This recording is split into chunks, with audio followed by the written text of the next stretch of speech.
Fast fashion, fast fashion. You want it, you get it fast and cheap and easy, delivered to your door. It is absolutely everywhere. As soon as you go on your phone, go on social media, and something will be marketed to you. So how does it work and why is it so popular? And should we really be endorsing it? First of all, in order to produce things that are that cheap, it means wages have to be very low. So the workers have to be paid very, very little. So not even living wages, because it has to be competitive to make any profit from it. How is it marketed? Well, by using celebrities, influencers, social media. You've got things like hauls on TikTok and other places. It means the market is going to be booming because there's loads of young people it's being sold to, and there's a lot of people online who are going to be very impressionable and want to stay on the latest trends and think, this is current, this is cheap, it's affordable, why not? So let's have a look at some of the reasons why it's actually not good at all.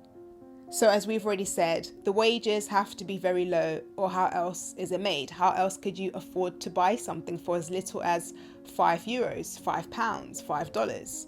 These prices are absolutely ridiculous. So somewhere along the production line, the quality of clothes is probably not going to be the best because the fabric used in order for it to stay nice and cheap and keep the costs low won't be fantastic. And that's why when you see people doing those online hauls and they're showing you that what they've bought is very different to what they thought they were going to get online, it's because it usually is different. They probably have the models wearing something that's better quality to sell it to you, and also Photoshop to make it look fantastic. And then once you get it, you're like, oh, I don't look anything like that model. I look completely different. The material is nowhere near as good. It's only going to last me a few wears. Well, it's designed to, sadly. So not only do you have bad quality clothing as well, but it then leads to fast fashion making the environment bad, which is the reason why a lot of people already can't stand it. So, as you already know, 10% of fast fashion is thrown away. It's not even sold. And if you don't know that, or that's something new to learn today, it uses a lot of water and a lot of CO2 to just make one item.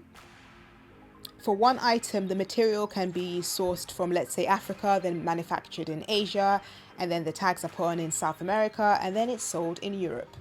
So it goes through a lot of traveling before it's even sold. So that in itself should tell you the environmental impact is not great. Also, because it has low prices, it means people are more likely to just wear it a few times, again with the bad quality, and throw it away. And if you see something that's £5, £4, dollars, and you think to yourself, well, if I want to wash this item and take it to the dry cleaners, it might cost me about the same amount as buying a new item. A lot of people will just buy a new item. So that in itself pretty much makes people more likely to buy things than look after their things, which is never good for the environment. So overbuying isn't great, and it's gotten worse in the past 2 decades. And did you know 8 to 10% of greenhouse gas emissions actually come from the fashion industry? And it doesn't look like it's going to get any better. And another reason we can also be very skeptical is we've got brands now saying they're eco-friendly or sustainable, whatever words they can use to just get you to buy their stuff. And it's proven that because there's no actual legal definition for these words, they can claim all sorts of things. And their stuff is usually made by like subcontractors in a warehouse somewhere in another country. So they don't have to claim any of that stuff. So you don't actually know what is happening in this chain and what is it they're claiming and what is it they're omitting. A good thing to do is therefore to always ask these brands when you buy something if you're unsure, if their things online don't really say where their stuff is being sourced from, how it's being made, what the impact on the environment is, and you're curious, just drop them an email, find them on social media, and let them really take some sort of responsibility and accountability for what they're doing. Well, there is also the counter argument of people saying, but it's cheap and it's affordable.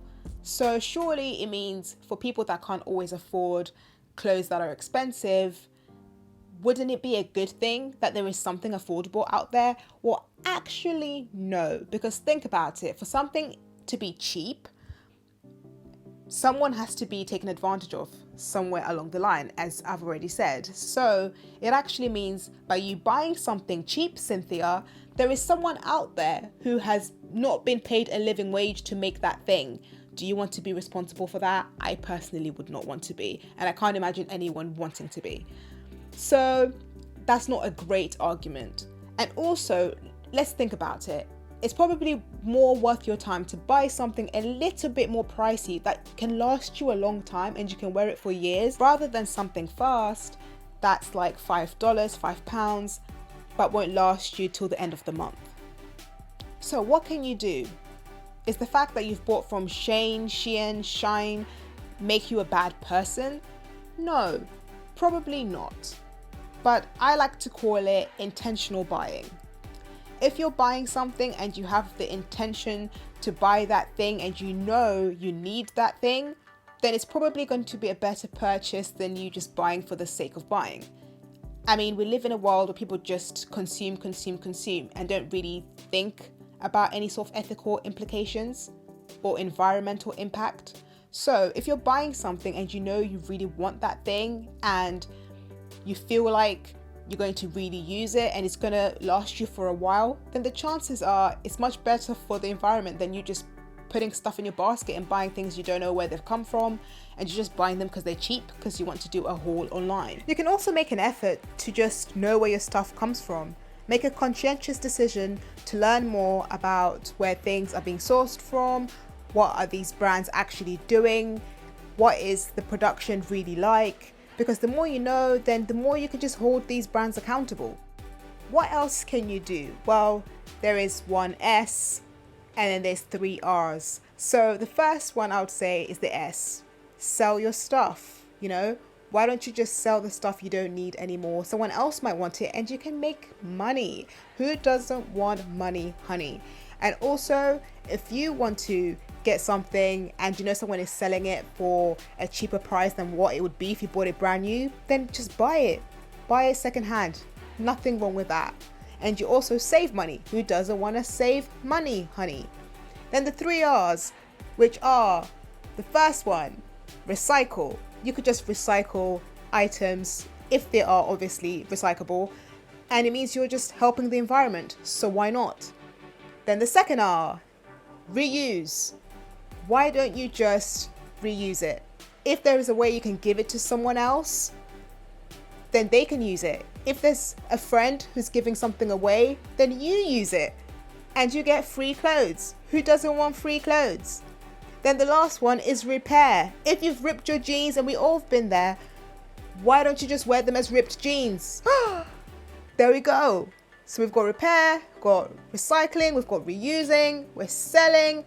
It's great. So yes, intentional buying and knowing where your stuff comes from isn't easy. If it was easy, then people would just be able to do it very quickly. But it's very hard, especially in a society where everyone just wants to be on trend and there's social media, everyone wants to look good and wants to have the latest things. That's just the culture we live in. But if you can try and buy things with intention and you can try and make sure you know where your things are coming from, you're already making a difference. And if everyone did that, imagine how much we could reduce the things we buy. So before you buy that new pair of jeans, ask yourself, do you really need it? And if so, does maybe a friend or a family member have a pair of jeans that they don't need anymore that are just like that pair of jeans? Because I know it's being advertised somewhere on your phone right now, but I believe in you.